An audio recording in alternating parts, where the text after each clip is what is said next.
أما بعد فأعوذ بالله من الشيطان الرجيم بسم الله الرحمن الرحيم والعصر إن الإنسان لفي خسر إلا الذين آمنوا وعملوا الصالحات وتواصوا بالحق وتواصوا بالصبر صدق الله العظيم رب اشرح لي صدري ويسر لي امري واحلل عقدة من لساني يفقهوا قولي اللهم ارحمنا بالقرآن العظيم واجعله لنا اماما ونورا وهدى ورحمة آمین یا رب العالمین. والعصر زمانہ گواہ ہے. سب سے پہلی بات تو یہ سمجھیے کہ عربی زبان میں زمانے کے لیے عصر کا لفظ بھی ہے، دہر کا لفظ بھی ہے.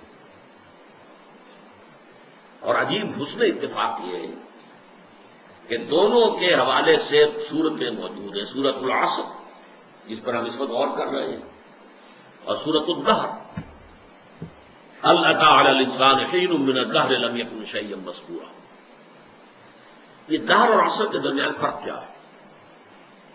ان دونوں میں وہ جو اب انسان کا کانسیپٹ ہے، ہماری جو ہائر فزکس ہے جہاں پہنچی ہے، کہ اصل میں یہ ٹائم اینڈ اسپیس یہ ایک ہی کمپلیکس ہے، یہ جدا اینٹیز نہیں ہے، ایک ہی کمپلیکس ہے جس کے کمپوننٹس ہیں. جیسے مثلا یہ اسپیس ہے جو آپ کے سامنے ہے، یہ 3 ڈائمینشنل کانسیپٹ ہے. اس کا کوئی شے کتنی لمبی، کتنی چوڑی، کتنی اونچی یا گہری، یہ 3 ڈائمینشنز ہیں. Time is the 4th dimension of the space. اور کہا یہ جاتا ہے کہ جیسے یہ تینوں ڈائمینشنز جو ہے، اب یہ اوپر جا کر آپ دیکھ رہے ہیں کہ یہ مل رہی ہے لکیریں، لمبائی والی آ گئی، چوڑائی والی آ گئی، اونچائی والی آ گئی، اور یہ تینوں لکیریں جو ہیں یہ ایک دوسرے پر زاویہ قائمہ بنا رہی ہیں، رائٹ اینگلس، تینوں ایک دوسرے پر. وہ کہتے ہیں کہ یہ جو ٹائم ایلیمنٹ ہے یہ بھی زاویہ قائمہ بناتا ہے ان تینوں کے ساتھ، اور ممکن نہیں ہے. یہ ہمارے کانسیپٹ میں ممکن ہی نہیں ہے. کوئی لائن کا آپ تصور کر سکتے ہیں؟ تو 2 کے ساتھ زاویہ قائمہ ہوگا تو، اور تیسری کے ساتھ وہ جو اسٹریٹ لائن بن جائے گی 180 کا زاویہ ہوگا. لیکن کہتے ہیں یہ فزکس ہے، یہ میتھمیٹکس ہے. اب جو بڑے لوگ ہیں، اب کوئی چیز ہمارے تصور میں نہ آ سکے، ہمارا تصور محدود ہے. کسی 3 ڈائمینشنل اسپیس کے اندر ہی ہم نے فرمان چڑھا ہے ہم، اور ہمارا سارا تصور اور تخیل بھی انہی کے اندر ہے. تو اسپیس اینڈ ٹائم کمپلیکس کے اندر اصل میں زیادہ زور اور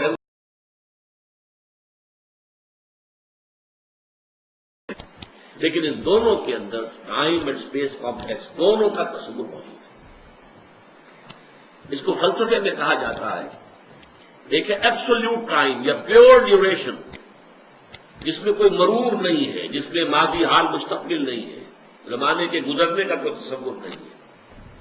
ایک ہے سیریل ٹائم، وہ زمانہ جو گزر رہا ہے، کل تھا پھر آج آ گئی ہے، کل تھی اور آج آ گئے، آج ہے اور پھر کل جو ہے اور کل آ جائے گی. اسی طریقے سے سیریل ٹائم اور ایبسولوٹ ٹائم. عصر تیزی سے گزرنے والا زمانہ گواہ ہے، قسم ہے اس زمانے کی جو تیزی سے گزر رہا ہے. والعصر، اس میں اگر آپ کو یاد ہو، میں نے میٹرک کے زمانے میں سام آف لائف ایک نظم جو ہے انگریزی زبان کی بڑی عمدہ نظم ہے، اس کا ایک اسٹینزا آپ کو سنا رہا ہوں. Art is long and time is fleeting and our hearts do stout and brave still like muffled drums are beating funeral marches to the grave. Art is long, فن ہو علم ہو، یہ بہت طویل کام ہے. اس میں مہارت حاصل کرنا آسان کام نہیں ہے. اور وقت گزر رہا ہے تیزی کے ساتھ. ٹائم از فلیٹنگ، دوڑ رہا ہے، بھاگ رہا ہے.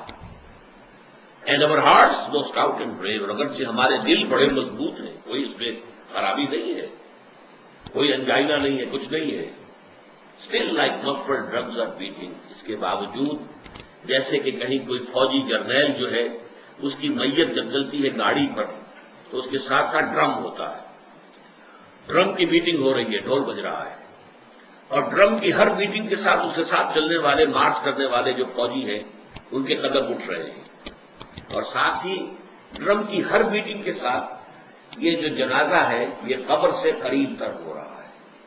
اسی طرح ہمارا یہ دل جو دھڑک رہا ہے، and our heart though stout and brave still like muffled drums are beating funeral marches to the grave. ہمارا یہ دل بھی اس کی ہر حرکت جو ہے بیٹنگ آف دی ہارٹ، یہ بھی ہر حرکت ہمیں اپنے قبر سے قریب کر رہی ہے. گویا کہ ہماری لاش جو ہے اس گاڑی کے اوپر رکھی ہوئی ہماری ہر بیٹ آف دی ہارٹ کے ساتھ قبر سے نزدیک کر ہوتی جا رہی ہے.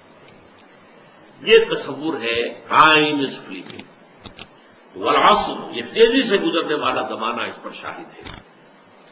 عربی زبان میں اعصار کہتے ہیں جھکڑ، بہت تیز آندھی چل رہی ہے. اسی طریقے سے عصر کا وقت وہ ہے جبکہ اب دن تیزی کے ساتھ ختم ہو رہا ہے. آج کل تو آپ کو معلوم ہے بجلی کی ایجاد کے بعد سے رات دیر میں شروع ہوتی ہے، لیکن اس سے پہلے جبکہ بجلی ابھی ایجاد نہیں ہوئی تھی تو رات کو غروب شمس کے ساتھ رات شروع ہو جاتی تھی. اور عصر کے بعد سے پھر یہ کہ حسل نسل ہوتی تھی کہ اب لپیٹو اور سمیٹو مال. کسی نے اگر کوئی اپنی دکان جو ہے سڑک کے اوپر لگائی ہوئی ہے، کہیں راستے کے اندر کسی نے کوئی سامان اپنا پھیلایا ہوا ہے، کوئی مرچنڈائز اس کا ہے، اب وہ لپیٹتا ہے، گھر جانے کی خبر کرتا ہے. وہ عصر جو ہے وہ زمانہ، یہ ہے در حقیقت جو تصور دیا گیا ہے. اور اس میں گواہی کس پہلو سے ہے؟ پہلی بات تو یہ نوٹ کیجئے، قرآن مجید میں جو قسمیں آتی ہیں تو ہم تو قسم کھاتے ہیں کس اعتبار سے؟ کسی عظیم شے کی قسم کھائیں گے، اللہ کی قسم، قرآن کی قسم وغیرہ. لیکن یہ کہ ظاہر بات ہے اللہ تعالیٰ سے عظیم تر تو شے کوئی ہے نہیں. اللہ جب قسم کھاتا ہے تو اس میں عظمت کا پہلو نہیں ہوتا. ہمارے ہاں مفسرین نے اس معاملے میں خام خواہ محنتیں کی ہیں. والتین والزیتون، انجیر اور زیتون پر قسمیں کھائی گئی ہیں تو اب اس کے حوالے سے انجیر کے خواص کیا ہیں، فوائد کیا ہیں، طبی طور پر کیا اس کے اندر جو ہے وہ مفادات ہیں، فوائد ہیں. حالانکہ یہ چیز نہیں، بنیاد جو ہے صرف شہادت. اللہ کی قسم جب کھاتے ہیں تو کیوں کھاتے ہیں؟ کس بات پر کھاتے ہیں؟ اپنے کسی اسٹیٹمنٹ پر اللہ کی قسم کھاتے ہیں کہ میں اللہ کو گواہ کر کے کہہ رہا ہوں کہ جو کچھ میں کہہ رہا ہوں یہ ٹھیک ہے، یا کسی واقعے پر اللہ کی قسم کھاتے ہیں کہ اللہ کی قسم میں تمہاری یہ بات پوری کر دوں گا. تو گویا کہ مقصود کیا ہے؟ گواہی. اللہ گواہ ہے، اللہ کو گواہ کر کے اللہ شہید بیننا و بینکم، اللہ گواہ ہے ہمارے اور تمہارے مابین. تو قرآن مجید میں جو قسمیں اللہ نے کھائی ہیں ان میں مجرد شہادت ہے پیش نظر، اس میں عظمت کا پہلو نہیں ہوتا. اس لیے کہ یہاں قسم کھانے والا عظیم ترین ہے، اس سے عظیم تر تو کوئی شے ہے نہیں. اب زمانے کی گواہی کیا ہے وہ میں آپ سے عرض کر چکا ہوں. پوری انسانی تاریخ کا جو بھی چشمدید گواہ ہے وہ زمانہ ہے. یہ زمانے کی چادر سورہ اعراف کے اندر آپ اس کو دیکھیں گے. پہلے وہ تخلیق آدم وغیرہ کا ذکر ہوا ہے، اس کے بعد قیامت کا ذکر، اور اس کے بعد جو کچھ ہونا ہے جنت والے اور دوزخ والے اور اصحاب الاعراف ان کا قصہ ہے. یہ تو گویا کہ دو انتہائیں ہو گئی، ابتدا انتہا. اس کے درمیان پھر شروع ہوتا ہے حضرت نوح کا معاملہ، حضرت ہود کا، حضرت صالح کا، حضرت لوط کا، حضرت شعیب کا، اور پھر بڑی تفصیل جو ہے حضرت موسیٰ علیہ السلام. یہ سب تاریخ ہے. یہ زمانہ ان تمام چیزوں کے تہذیبیں ابری، چھا گئی دنیا میں، پھر ختم ہو گئی. یہ سارا عروج و زوال اس زمانے نے اپنی آنکھوں سے دیکھا ہے. یہ چشمدید گواہ ہے. بڑی بڑی عظیم سلطنتیں کری اور پھر ٹکڑے ٹکڑے ہو کر منتشر ہو گئی، ہوا ہو گئی. اسی طریقے سے بڑے عظیم لوگ آئے دنیا کے اندر، پھر ان کا نام و نشان مٹ گیا، ان کی یاد تک جو ہے لوگوں کے ذہنوں میں نہیں رہی. اس میں کیا اصول ہے، کیا قواعد ہے؟ عروج ہوتا ہے تو کیوں ہوتا ہے، زوال ہوتا ہے تو کیوں ہوتا ہے؟ قرآن مجید ان سب سے بحث کرتا ہے. لیکن یہ کہ بالعصر جو ہے زمانے کو گواہی کے طور پر پیش کیا جا رہا ہے. یہ زمانہ گواہ ہے کہ تمام انسان خسارے میں ہیں سوائے ان کے جو چار شرطوں کو پورا کرنے والے. اس میں جیسا کہ میں نے عرض کیا تھا پچھلی نشست میں چونکا دینے کا انداز بھی ہے. جیسے یہ وقت تیزی سے گزر رہا ہے. آپ انگریزی میں بھی کہتے ہیں catch the time by the forelock. وقت کو اس کے ماتھے کے بالوں سے پکڑ کے رکھو کیونکہ یہ تو تیزی سے چلا جائے گا. اور یہی ہمارا اصل سرمایہ ہے. اسی میں کچھ بنانا ہے, اسی میں کچھ کرنا ہے, اسی میں کچھ کمانا ہے. اس کے لیے بڑی پیاری مثال دی ہے بعض مفسرین نے. ایک صاحب نے اپنا مشاہدے کی بنیاد پر لکھا کہ میں ایک دفعہ شام کے وقت ایک بازار منڈی اس میں سے گزرا تو میں نے دیکھا ایک برف بیچنے والا بہت چیخ کر اپنے برف کو بیچنے کے لیے لوگوں کو متوجہ کر رہا تھا. اس کی حالت جو تھی وہ بڑی ڈیسپریٹ. کیوں انہوں نے سوچا اس لیے کہ اس کا برف تو پانی ہو جائے گا, زیرو ہو جائے گا اگر بکا نہ. کوئی بساتی ہے, اس کا سامان ہے, نہیں بکا ہے, کوئی بات نہیں, دکان بند کرے گا, اگلے روز آئے گا, وہ سامان تو اس کے پاس ہے نا. اس کی اصل راس تو کہیں نہیں گئی, اس کا اصل سرمایہ تو محفوظ ہے. لیکن یہ برف کا تاجر جو ہے, یہ تو برف اگر بکی نا تو پانی ہو گئی ختم, اصل راس المال بھی گیا. انسان کی حیثیت برف کے تاجر کی ہے. اس کی زندگی کی برف گھل رہی ہے, تیزی کے ساتھ پگھل رہی ہے. جس کو کہا ہے ایک شاعر نے بہت عمدگی کے ساتھ, غافل تجھے گھڑیال یہ دیتا ہے بنا دی, گردوں نے گھڑی عمر کی اور گھٹا دی. عام طور پر تو ہم سمجھتے ہیں میری عمر پہلے 60 برس تھی, اب 61 ہو گئی, بڑھ گئی. بڑی کہاں ہے, کم ہو گئی. اس لیے کہ جو بھی ٹائم اس دنیا میں ہے میرے لیے اس میں سے اب 1 سال کم ہو گیا. 1 گھنٹہ جو گزرا ہے, ایک گھڑیال بجا, 1 گھنٹہ اور, یہ 1 گھنٹہ میری زندگی میں سے کم ہو گیا ہے. غافل تجھے گھڑیال یہ دیتا ہے بنا دی, گردوں نے گھڑی عمر کی ایک اور گھٹا دی. تو یہ وہ چونکا دینے کا انداز ہے. Time is fleeting, catch the time by the forelock. والعصر ان الانسان لفی خسر. اب آئیے تیسری آیت پر. یہ ہے اصل عملی اعتبار سے اس سورہ مبارکہ کا جو لب لباب ہے, جو اصل حاصل ہے, الا الذین آمنوا وعملوا الصالحات وتواصوا بالحق وتواصوا بالصبر. اس سے پہلے کہ ہم ان 4 چیزوں پر علیحدہ گفتگو کریں, پہلے اس جملے کو اپنی نگاہوں کے سامنے لکھ لیجئے, اپنے تخیل کے اندر. والعصر ان الانسان لفی خسر الا الذین آمنوا وعملوا الصالحات وتواصوا بالحق وتواصوا بالصبر. پہلا نتیجہ برآمد کیجئے, اس میں انسان کی کامیابی اور ناکامی کا ایک معیار ہمارے سامنے رکھا گیا. اگر یہ 4 چیزیں ہیں تو انسان کامیاب ہے. چاہے مفلس ہو, خلاش ہو, دنیا میں اس کو کوئی جاننے والا نہ ہو, کوئی پہچانتا نہ ہو, اگر یہ 4 چیزیں ہیں تو وہ کامیاب ہے. اور اگر یہ چیزیں نہیں ہیں تو چاہے بادشاہ ہو, لکھپتی ہو, کروڑ پتی ہو, چاہے بہت زبردست اونچے محل میں حویلیوں میں رہتا ہو, کچھ بھی وہ ناکام ہے. کامیابی اور ناکامی, ذالک یوم التغابن, آگے چل کر جب سورہ تغابن ہم پڑھیں گے تو یہ نکتہ کھل کر تفصیل سے آئے گا. قرآن مجید کی یہ صورت ہمارے سامنے معیار رکھ رہی ہے. کامیابی کا معیار کیا ہے, ناکامی کا معیار کیا ہے. دیکھیے ہر انسان, کچھ لوگ تو ہوتے ہیں بہت ہی ڈھیلے ڈھالے قسم کے, جن کی زندگی میں کوئی خاص امنگ, کوئی ولولہ نہیں ہوتا, کوئی حال, کوئی مقصد نہیں, کچھ نہیں. گویا کہ وہ خود زندہ نہیں ہوتے بلکہ زندگی انہیں گزار رہی ہوتی ہے. لیکن اکثر لوگ جو آپ کو ملیں گے کوئی نہ کوئی امبیشنس ہیں, کوئی مقاصد ہیں, کوئی نہ کوئی نام سامنے جو ہے. کوئی طالب علم ہے, ان سے جا کے پوچھیے تو یہ کہے گا میں ڈاکٹر بننا چاہتا ہوں, میں انجینئر بننا چاہتا ہوں, میں کمپیوٹر کی تعلیم حاصل کرنا چاہتا ہوں, میں کوئی بڑا وکیل بننا چاہتا ہوں. ہر شخص کے سامنے کامیابی کا کوئی نہ کوئی معیار ہے. وَلِكُلٍّ وِجْهَةٌ هُوَ مُوَلِّيهَا, ہر ایک نے اپنے لیے ایک ہدف معین کیا ہوا ہے اور اسی کی طرف وہ کیے ہوئے بھاگ دوڑ کر رہا ہے. ہمارے ذہنوں میں کامیابی کے معیارات ہیں. زیادہ دولت ہو جائے کامیابی ہے. ہم عام طور پر یہ نہیں سوچتے یہ دولت حرام سے آئی ہے یا حلال سے آئی ہے. بہت اونچا محل دیکھا، محسوس ہوا یہ لوگ تو یہ شخص جو اس میں رہ رہا ہے بہت، جیسے کہ قارون جب نکلا تھا اپنے پورے شان و شوکت کے ساتھ تو اس کی قوم کے لوگوں نے کہا تھا کہ یہ تو بڑا خوش نصیب انسان ہے، حظ عظیم والا ہے، لیکن جب پھر وہ دھسا دیا گیا زمین میں تو انہوں نے کہا کہ ہاں اللہ تعالیٰ کا بڑا فضل ہم پر ہوا کہ ہم قارون کے مانند نہیں تھے، ورنہ ہمیں بھی دھسا دیا گیا ہوتا۔ لیکن یہ تو بات کی بات ہے نا، جب قارون کو دیکھا تھا شان و شوکت کے ساتھ نکلا ہے لوگوں میں، اس وقت تو یہ کہ اعصاب تھرتھرا جاتے ہیں لوگوں کے۔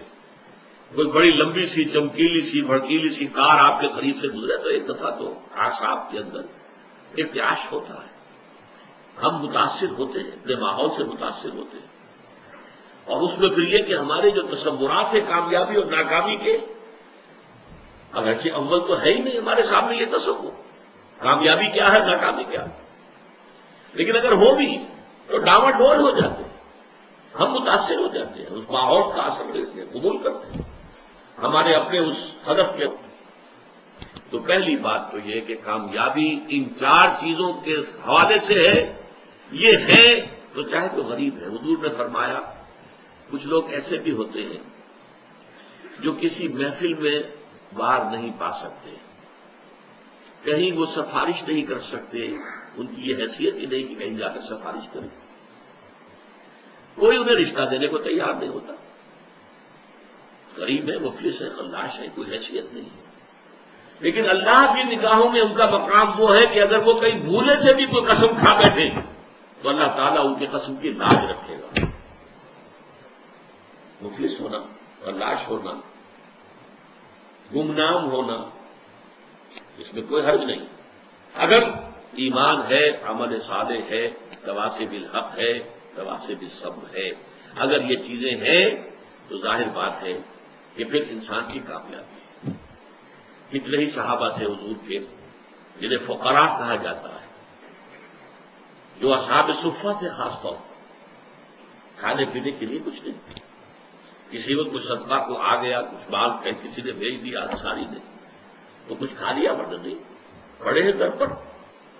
حضور کی صحبت اور علم یہی وجہ ہے حضرت ابو ہریرہ اصحاب صفہ میں سے تھے، حالانکہ 7 ہجری میں ایمان لائے، گویا کہ حضور کے ساتھ ان کی رفاقت جو ہے زیادہ سے زیادہ 3 برس کی بنتی ہے، 4 برس کی بنتی ہے، اس سے زیادہ نہیں، لیکن سب سے زیادہ کثیر تعداد میں احادیث انہیں سے مروی، 24 گھنٹے جو وہی پڑے، نہ کوئی کاروبار ہے، نہ کوئی دھندا ہے، نہ کوئی دکان ہے، نہ کوئی اور محنت مزدوری ہے، اور وہ فرماتے ہیں خود کہ بسا اوقات ایسا ہوتا تھا کہ کئی وقت کے فاقے کی وجہ سے مجھ میں بے ہوشی طاری ہو جاتی تھی، تو لوگ آتے تھے اور میری گردن پر اپنا پاؤں رکھتے تھے، وہ سمجھتے تھے کہ اسے مرگی کا دورہ پڑا ہے، حالانکہ مجھے بے ہوشی ہوتی تھی فاقے کی وجہ سے، یہ کیفیت تھی، لیکن کیا وہ ناکام تھے؟ نہیں، کامیابی اور ناکامی کا فرعون وہ کامیاب نہیں تھا، ناکام تھا، نمرود کامیاب نہیں تھا، ناکام تھا،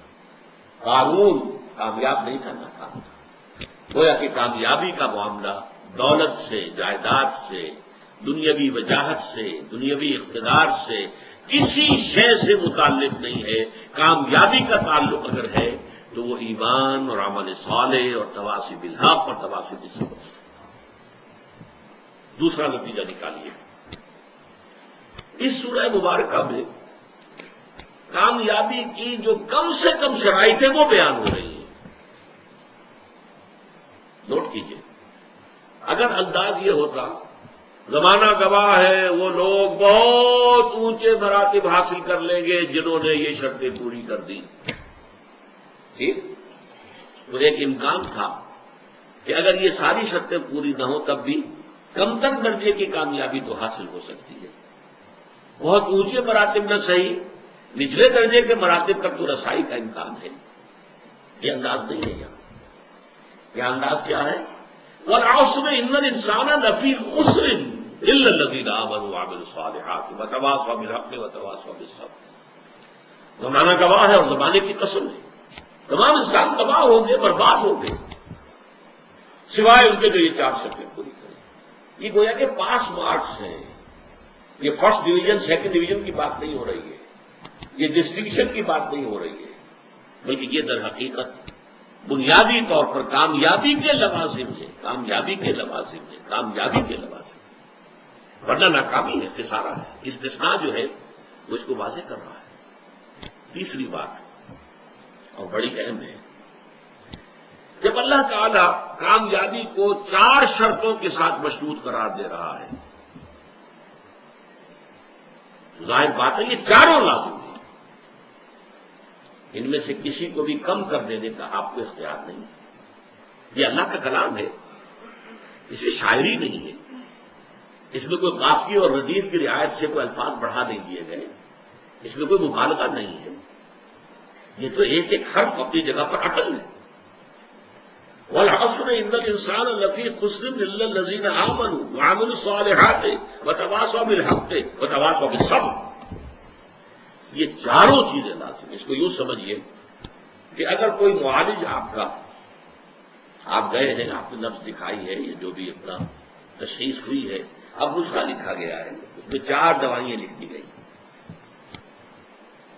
آپ نے اس میں سے اپنی مرضی سے 3 ختم کر دی یا 2 ختم کر دی یا 1 بھی ختم کر دی فرض کیجیے، تو اب یہ نسخہ اس ڈاکٹر کا نہیں رہا، یہ اب آپ کا نسخہ ہے۔ آپ کو معلوم ہے نسخوں میں یہ ہوتا ہے کہ ایک دوا کے کچھ سائیڈ ایفیکٹس ہیں جو خراب ہیں، اس کے کچھ سمی اثرات ہیں، زہریلے اثرات ہیں، تو دوسری شے شامل کی جاتی کریکٹو کی حیثیت سے کہ اس کا ازالہ ہو جائے۔ آپ نے وہ کریکٹو نکال دیا تو مارے گئے، وہ نسخہ شفا نہیں رہے گا، وہ نسخہ ہلاکت بن جائے گا۔ آپ اس میں سے کسی بھی شے کو ثابت کرنے کا حق نہیں رکھتے، بلکہ اس کے اندر تباہی اور بربادی آ جائے۔ یہ بات کیوں میں اس لیے ایمفیسس کے ساتھ کہہ رہا ہوں، آپ اگر جائزہ لیں گے تو معلوم ہوگا کہ ہماری عظیم اکثریت محض ایمان کی بنیاد پر کامیابی اور نجات اور فوز و فلاح کی 100% امیدوار بن کر بیٹھی ہوئی ہے، اور ایمان بھی صرف زبانی کلامی ایمان، اور اگر عمل صالح کو تھوڑا بہت ہو گیا، نماز روزہ ہو گیا تو کیا کہنے صاحب، اس کے بعد تو ظاہر بات ہے کہ کوئی سوال ہی پیدا نہیں ہوتا کہ ہمارا کئی معاملہ جو ہے ناکامی کا ہو جائے۔ تواسی بھی لفظ تواسی بھی صبر تک تو کسی کے پہنچنے کا سوال ہی نہیں، ہمارے ذہنوں سے خارج ہے۔ یہ بڑھائی کی تبلیغ کرنا یہ مولویوں کا کام ہے، ہمارا کام تو نہیں، یہ ہمارے تصورات ہیں۔ ان تصورات کو توڑ پھوڑ کر صحیح دینی تصور کو واضح کرنے کے لیے سورۃ العصر جو ہے اس پر غور و فکر اور تدبر یاد کیجیے، جو میں نے پچھلی نشست میں آپ کو اقوال سنائے تھے امام شافعی کے، لو تدبر الناس هذه السورۃ لوسعت، اگر لوگ صرف اس ایک سورت کے اوپر تدبر کریں تو یہ ان کے لیے کافی ہو جائے گی۔ لو لم ينزل من القرآن سواها لكفت الناس، اگر قرآن میں سوائے اس ایک سورت کے اور کچھ نازل نہ ہوتا تو یہ بھی انسانوں کے لیے کافی تھی۔ تو پہلی بات یہ کہ یہاں پر کامیابی اور ناکامی کا ایک معیار ہمارے سامنے آ رہا ہے، کاش کہ یہ ہمارے دلوں میں کھد جائے، جیسے کہتے ہیں کہ نشف الحجر، پتھر میں جیسے کوئی چیز جو ہے کھود دی جائے، ایسے ہمارے دلوں میں یہ حقیقت کھد جائے۔ کامیابی ان چیزوں سے ہے، ایمان، عمل صالح، تواصی بالحق، تواصی بالصبر۔ کامیابی دولت سے، وجاہت سے، اقتدار سے، جائیداد سے، سرمایہ سے نہیں۔ نمبر 2، یہ کم سے کم لوازم ہے نجات کے۔ نمبر 3، ان میں سے کسی کو ثابت کرنے کا آپ کو اختیار نہیں۔ اب اس کے لیے میں آپ کو ایک قول سنانا چاہتا ہوں، امام فخر الدین رازی رحمۃ اللہ علیہ، آپ کو معلوم ہے تفسیر کبیر بہت بلند تفسیر ہے اور بہت مفصل تفسیر ہے، 30 اجزاء میں ہے، اگرچہ اس میں فلسفہ، منطق، فلکیات اس زمانے کی، اس میں کافی کچھ چیزیں ایسی ہیں جس کی بنا پر عام طور پر اس تفسیر کا وہ مقام نہیں سمجھا جاتا، بلکہ بعض حضرات جو ہے خاص طور پر جو اہل حدیث مزاج کے حضرات ہیں وہ تو کہتے ہیں فیہ کل شیء الا تفسیر، اس میں ہر چیز موجود ہے سوائے تفسیر۔ اس لیے فلکیات کی بحثیں ہیں، ریاضیات کی بحثیں ہیں، منطق کی بحثیں ہیں، وہ بہت ہی اس اعتبار سے ہو، اور ایک خاص دور کے اندر تو یہ سمجھیے کہ اس کا بہت بڑا جو ہے مقام، بہت اونچا مقام تھا، آج بھی میں اسے بہت اہم تفسیر سمجھتا ہوں۔ انہوں نے اس صورت کے بارے میں جو بات کہی ہے، هذه الآية اس تیسری آیت کے بارے میں کہتے ہیں علم ان هذه الآیہ فیہا وعید شدید، اس آیت میں بڑی شدید وعید اللہ تعالیٰ کی طرف سے آئی ہے، بأن اللہ تعالی حکم بالخسار علی جمیع الناس، اس لیے کہ اللہ تعالیٰ نے تو خسارے کا، بربادی کا، تباہی کا فیصلہ کر دیا تمام انسانوں کے لیے، الا من کان آتیا بہذہ الاشیاء الاربعۃ، سوائے اس کے کہ جو ان 4 شرطوں کو پورا کرنے والا ہو، وہی الایمان، وہ 4 شرطیں کیا ہیں؟ نمبر 1 ایمان، والعمل الصالح، اور عمل صالح، والتواصی بالحق، اور تواصی بالحق، والتواصی بالصبر، اور تواصی بالصبر، ودل ذالک، یہ ہے جملہ جو ہے دل ذالک، اس سے دلالت ہوئی اس بات کی طرف، رہنمائی ہوئی اس بات کی طرف، ان النجاۃ معلقۃ بمجموع هذه الاشیاء، کہ نجات معلق ہے، منحصر ہے ان 4 چیزوں کے مجموعے پر۔ یہ ہے نتیجہ، منطقی اعتبار سے اس جملے سے یہ نتیجہ نکلتا ہے، صحیح نکلتا ہے، 100% درست ہے۔ اسی نجات کے لفظ کو جو میں نے لیا ہے، جو اس قول میں ہے امام راضی کے، نجات کی راہ، سورۃ العصر کے موضوع پر جو میری کتاب ہے، اور میں مشورہ دوں گا جن کو بھی دلچسپی سورہ مبارکہ سے ہو گئی ہو وہ ضرور اس کتاب کا مطالعہ کریں۔ اس میں ایک تحریر بھی میری شامل ہے، ایک تقریر شامل ہے۔ ظاہر بات ہے کہ میں ان نشستوں میں تو ان تفاصیل میں جا نہیں سکتا، اور یہ کہ میری تحریر جو اس میں شامل ہے وہ آج سے 35 برس قبل کی ہے، 36 برس قبل کی ہے۔ تو ظاہر بات ہے کہ اب اس وقت جو بھی جوش و خروش تھا وہ اب تو نہیں ہے، لیکن یہ کہ جن حضرات کو بھی دلچسپی ہو ضرور اس کتاب کا مطالعہ کریں۔ نجات کی راہ، سورۃ العصر کی روشنی۔ تو تیسری بات جو میں نے آپ کو بتائی، چوتھی، یہ 4 چیزیں جو ہیں یہ لازم ہیں، ان میں سے کسی ایک کو بھی ساقط کرنے کا ہمیں اختیار نہیں۔ چوتھی بات، 5ویں بات نوٹ کیجیے، یہ 4 چیزیں لازم و ملزوم ہیں آپس میں۔ ایمان اگر حقیقی ہوگا عمل صالح لازماً پیدا ہوگا۔ ممکن نہیں ہے کہ ایمان حقیقی ہو اور پھر عمل درست نہ ہو، کیسے ممکن ہے؟ اس ایمان کی پھر 2 دھیلے کی قیمت نہیں جس کی بنا پر انسان کا عمل درست نہ ہو سکے۔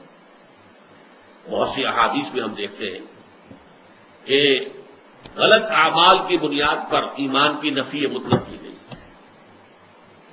ایسی شدید حدیث بھی ہے، واللہ لا یؤمن، واللہ لا یؤمن، واللہ لا یؤمن، خدا کی قسم فلاں شخص مومن نہیں ہے، خدا کی قسم وہ مومن نہیں ہے، خدا کی قسم وہ مومن نہیں ہے۔ صحابہ کانپ گئے، لرز گئے، پوچھا من یا رسول اللہ، حضور کس کے بارے میں ارشاد فرما رہے ہیں؟ جواب سنیے، غور سے سنیے، فلاں شخص الذی لا یامن جوارہ بوائقہ، وہ شخص کہ جس کی ایذا رسانی سے اس کا پڑوسی چین میں نہیں ہے۔ کسی گناہ کبیرہ کا ذکر یہاں نہیں ہوا ہے، زنا کا نہیں ہے، چوری کا نہیں ہے، ڈاکے کا نہیں ہے، شرک کا نہیں ہے، کس چیز کا؟ ایک انسان قد خلق ہے، بد خلق ہے، اس کی ایذا رسانی ہے، پڑوسی کو تنگ کرتا ہے، پریشان کیا رکھتا ہے، پڑوسی خائف رہتا ہے، پتہ نہیں کس وقت کیا گزرے گی، تو وہ شخص مومن نہیں ہے، نہیں ہے، نہیں ہے، خدا کی قسم مومن نہیں ہے، خدا کی قسم مومن نہیں ہے، خدا کی قسم مومن نہیں ہے۔ ایک اور حدیث کہ جس کو حضور ہر خطبے میں دہراتے تھے، حضرت انس رضی اللہ تعالی عنہ، جو طویل عرصے تک 9-10 برس تک حضور کے ذاتی خادم رہے،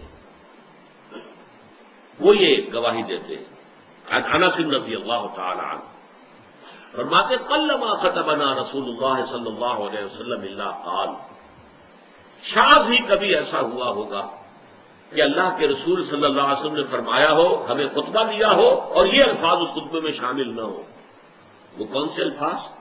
لا ایمان لمن لا امانت لہ ولا دین لمن لا عہد لہ، یہ شخص میں امانت داری کا وصف نہیں ہے، اس کا کوئی ایمان نہیں، اور جس شخص میں ایفائے عہد کا مادہ نہیں ہے اس کا کوئی دین نہیں. کتنے کیٹیگوریکل ہیں. تو ایمان اصل میں ایک ایمان قانونی ہے، اقرار باللسان. اس ایمان کی بات ہم یہ نہیں کر رہے. یہ تو جب پھر ہمارا جو اس منتخب نصاب کا دوسرا حصہ آئے گا وہ ایمانیات کے مباحث پر ہوگا. اس کے شروع میں پھر ہم ایمان کے بارے میں باتیں کریں گے. ایمان کسے کہتے ہیں، ایمان کی حقیقت کیا، ایمان کی اقسام کیا، ایمان کے درجے کیا، اور پھر یہ کہ وہ حصے پڑھیں گے قرآن کے جس میں ایمان کا سنتھیسس، ایمان کے یہ استدلال کس طور سے قرآن مجید ایمان کی دعوت دیتا ہے. اس وقت تو جو اب سرسری بات کر رہے ہیں کہ ایک قانونی ایمان ہے اقرار باللسان. کوئی ہندو، کوئی سکھ، پارسی، عیسائی ابھی کہے اشہد ان لا الہ الا اللہ و اشہد ان محمد رسول اللہ، وہ مسلمان ہو گیا. اقرار باللسان کا تعلق اسلام سے ہے.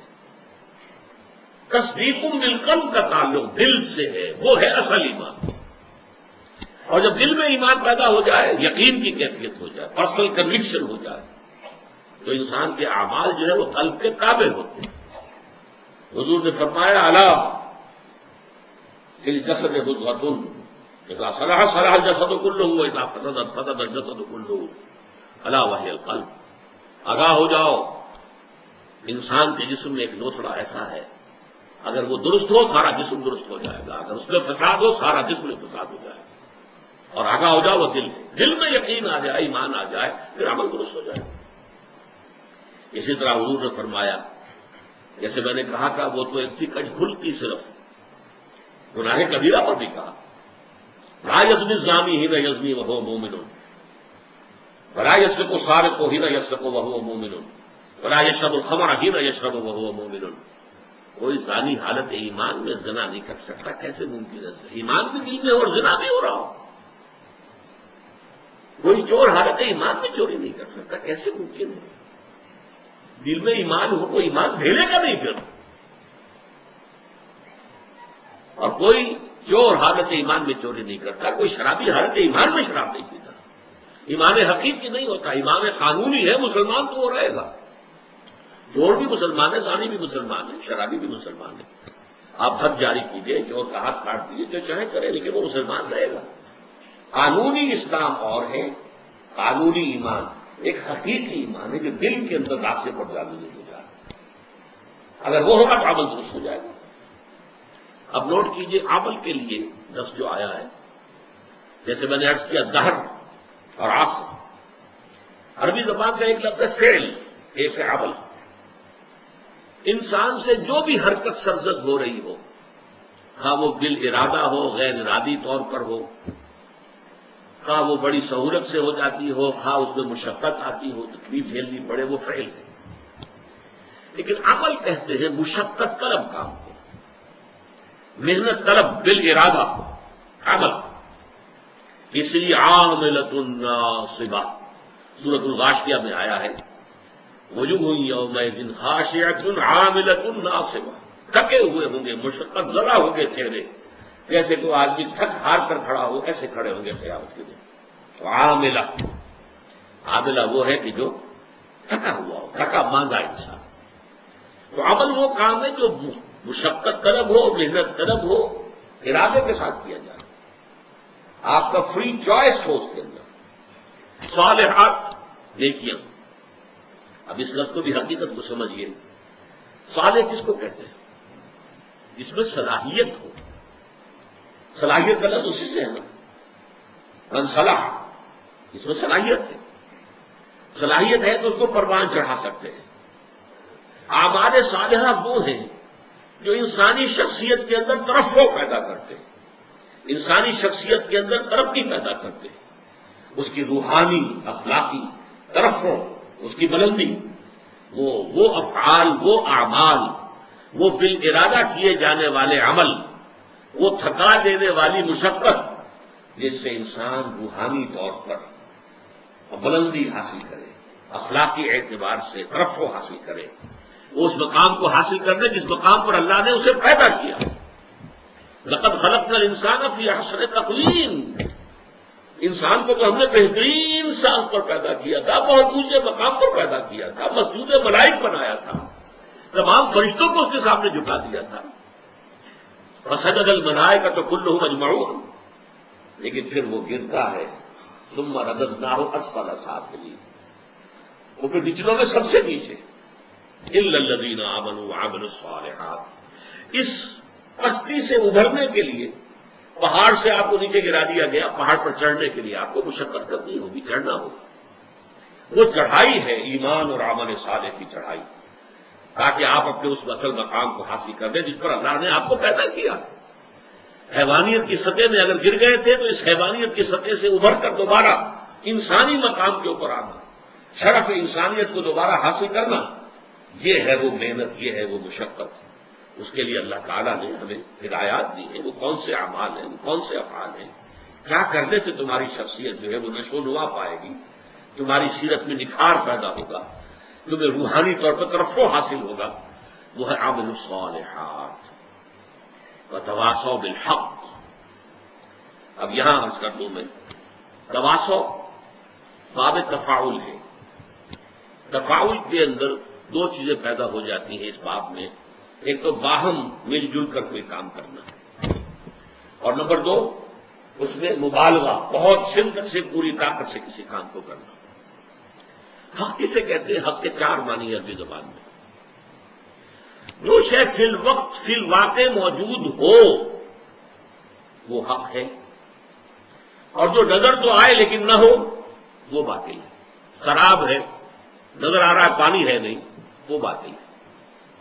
حق وہ ہے جو موجود ہو، اور وہ شے کہ جو نظر آئے اور ہو نہ، وہ باطل ہے۔ حق ہر وہ شے ہے جو اخلاقاً ثابت ہو، یہ والدین کے حقوق ہیں، یہ پڑوسی کے حقوق اخلاقاً ہیں۔ حق ہر وہ شے ہے جو عقلاً مسلم ہو، عقل اس کا تقاضا کر رہی ہے، لازماً اس کو ہونا چاہیے۔ حق ہر وہ شے ہے جو نتیجہ خیز ہو، باطل وہ شے ہے جس کا کوئی نتیجہ نہیں، کچھ حاصل نہیں۔ یہ چار معنی میں حق لیجیے تو کس قدر وسعت ہو جائے گی تواسی کی۔ اور باہم ایک دوسرے کو کرنے کا مطلب کیا ہے؟ ایک اجتماعی زندگی وجود میں آنی چاہیے۔ یہ ایمان اور عمل والے جو ہے مل جل کر ایک اجتماعیت وجود میں لائیں۔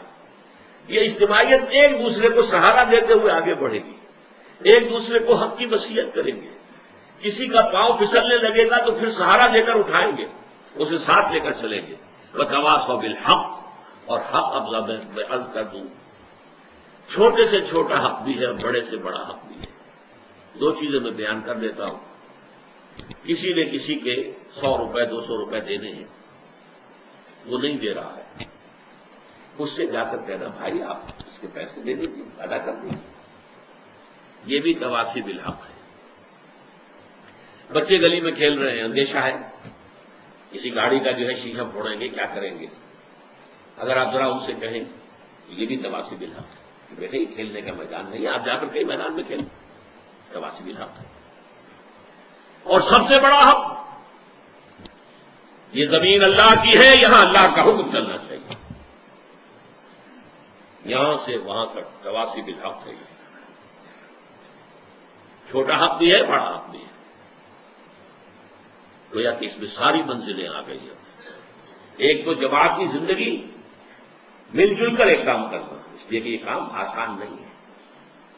اس کام کے لیے جیسا کہ اگلا مرحلہ آئے گا وہ تواصی بالصبر، بڑے صبر کی ضرورت بھی ہوگی، مشقتیں بھی جھیلنی ہوں گی، تکلیفیں برداشت کرنی ہوں گی، پرسیکیوشن برداشت کرنی ہوگی۔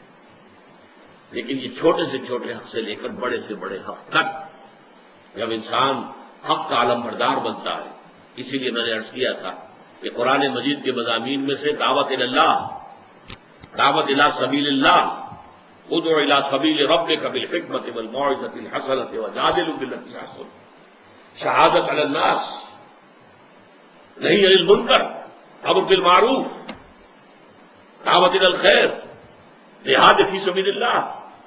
اللہ کی زمین ہے، اللہ کا قانون نافذ ہونا چاہیے، اللہ کا نظام قائم ہونا چاہیے۔ اس کے لیے جد و جہد، اس کے لیے محنت، اس کے لیے مشقت، اس کے لیے بھاگ دوڑ، اس کے لیے اپنا وقت، اپنی صلاحیت، اپنے مالی وسائل کو صرف کرنا، یہ سب اس میں آ گئے، تواصی بالحق۔ اس لیے کہ چھوٹے سے لے کر اور بڑے سے بڑے حق تک جب آپ چھوٹے معاملے کے اندر حق کا ساتھ دیں گے تو بڑے میں بھی اللہ تعالیٰ توفیق دے گا کہ آپ اس کے علمبردار بن کر کھڑے ہو جائیں۔ یا ایھا الذین آمنوا کونوا قوامین بالقسط شہداء للہ، اہل ایمان عدل و انصاف کے علمبردار بن کر کھڑے ہو جاؤ اللہ کی گواہی دینے کے لیے۔ اور یا ایھا الذین آمنوا کونوا قوامین للہ شہداء بالحق، اے ایمان والو کھڑے ہو جاؤ پوری طاقت کے ساتھ اللہ کے لیے اور حق کے گواہ بن کر۔ یہ سارا معاملہ جو ہے یہ تواصی بالحق میں ہے۔ اس کے بعد آخری مرحلہ تواصی بالصبر، اس لیے یہ تواصی بالحق جو ہے، الحق مر، حق جو ہے کڑوا ہوتا ہے۔ آپ بچوں سے بھی کہیں گے کہ بیٹے یہاں نہ کھیلو تو ہو سکتا ہے کہ وہ گستاخی کریں، آپ اپنا راستہ لیں جی، آپ کون ہوتے ہیں؟ کسی سے کہیں گے بھائی تم نے اس کے 200 روپے دینے کیوں نہیں دیتے، دے دو بھائی، تم کون ہوتے ہو ہمارے معاملے میں آنے والے؟ ریزنٹمنٹ ہوگی، اس سے جوابی کارروائی ہوگا۔ اور یہ تو چھوٹے حقوق کی بات میں کر رہا ہوں، ذرا بڑے حق کی بات کر کے دیکھیے، جو وقت کے شداد ہیں، فرائض ہیں، نمارضہ ہیں، ظاہر بات ہے کہ وہ کبھی برداشت کریں گے کہ حق کا بول بالا ہو، اللہ کا دین قائم ہو جائے، ہماری بادشاہتیں ختم ہو جائیں؟ کوئی فرعون چاہے گا؟ کوئی نمرود چاہے گا؟ یہ کبھی نہیں ہوگا۔ اسی لیے تیسرا سبق ہوگا انشاءاللہ اس منتخب نصاب کا، سورہ لقمان کا دوسرا رکوع۔ حضرت لقمان کی نصیحتوں میں کیا تھا اپنے بیٹے کو؟ ایک بڑی جامع نصیحت کیا تھی؟ یا بنی اقم الصلاۃ وامر بالمعروف وانھ عن المنکر واصبر علی ما اصابک، اے میرے بچے نماز کو قائم رکھیو اور دیکھیو نیکی کا حکم دیجو، بدی سے روکیو، اور پھر جو تجھ پر بیتے اس پر صبر کیجو۔ بدی سے روکنے کے بعد یقیناً تمہیں ریزنٹمنٹ کا سامنا کرنا پڑے گا، ریزنٹمنٹ پرسیکیوشن تک بھی آ سکتی ہے۔ کیا لڑائی تھی؟ کیوں مارا جا رہا تھا حضرت بلال کو، اور کیوں جو ہے ننگے بدن رہتے ہوئے انگاروں پر لٹا دیا گیا تھا حضرت خباب بن الارت کو رضی اللہ تعالی عنہ؟ آخر یہی تو تواصی بالحق، اللہ کا دین، حق کی دعوت، حق کی طرف لوگوں کو بلانا۔ آخری بات وتواصوا بالصبر، جو میں نے عرض کیا، ایک اجتماعی زندگی میں ایک دوسرے کا ہاتھ پکڑ کر، آپ کو معلوم ہے کہ اگر سیلاب کا ریلا زوردار آ رہا ہو، اکیلے اکیلے کھڑے رہیں گے تو بہہ جائیں گے، لیکن 10-15 آدمی ہاتھ میں ہاتھ ڈال کر کھڑے ہو جائیں گے تو سیلاب کا ریلا انہیں بہا نہیں سکے گا۔ جب ہماری اجتماعی زندگی کے اندر پھر صبر کی ایک دوسرے کو نصیحت اور وصیت، اگر کسی وقت کسی کا حوصلہ جو ہے جواب دے رہا ہو، کسی کی ہمت جواب دیتی محسوس، اسے ساتھی اسے برکت کرے، اس کو حوصلہ دلائیں، دوبارہ اسے کہیں بھائی ہمت کرو، کھڑے ہو جاؤ، اس کا سہارا بنے، کہیں اسے تعاون کی ضرورت ہے تعاون پیش کرے۔ اس طریقے سے مل جل کر ایک اجتماعی زندگی کے ذریعے سے تواصوا بالصبر کا معاملہ بھی، جس کے لیے سورہ آل عمران کی آخری آیت یا ایھا الذین آمنوا اصبروا وصابروا ورابطوا واتقوا اللہ، اہل ایمان صبر کرو، اور صبر میں دوسروں کا، اپنے جو مد مقابل ہے، جو دشمن ہے حق کے، ان کا مقابلہ کرو، ان سے زیادہ صبر کرو۔ یہ کفار بھی تو صبر کر رہے ہیں نا، یہ ابو جہل جو ہے صبر کر رہا ہے اپنے باطل معبودوں کے لیے، پہلے آیا تھا بدر میں، مارا گیا کہ نہیں مارا گیا؟ لیکن پھر مکے کے جو مشرکین تھے دوبارہ آ گئے 1 سال کے بعد، پہلے 1000 آئے تھے اب 3000 آ گئے، وہ اپنے معبودان باطل کے لیے قربانیاں دینے کو تیار ہیں۔ تمہیں ان سے بڑھ کر قربانی دینی چاہیے، تمہیں ان سے بڑھ کر صبر کرنا چاہیے۔ یہ ہے کہ صبر، یہ ہے 4 آیتیں، اس میں اگرچہ بعض نکات اب بھی تشنہ رہ گئے ہیں، لیکن بحیثیت مجموعی جسے اصطلاحاً کہا جاتا ہے تذکیر بالقرآن، ایک ہے تدبر قرآن، گہرائیوں میں اترنا، ایمان کے لفظی معنی پر بحث ہو، ایمان کے عمل صالح اس کے مختلف پہلو، تواصی بالحق اس کے مختلف پہلو، ان میں آپس میں ربط کیا ہے، کیوں لازم و ملزوم ہے، اس حوالے سے کچھ چیزیں ہو سکتا ہے کہ میں اگلی نشست میں ابھی ان کی بھی تلافی کروں۔ باقی یہ کہ اللہ کے فضل و کرم سے جیسا بھی ہو سکا ہے، آج میں نے اس کا بحیثیت مجموعی، اس کا جو ایک لب لباب ہے وہ آپ کے سامنے بیان کر دیا ہے۔ اقول قولی ھذا واستغفر اللہ لی ولکم ولسائر المسلمین والمسلمات۔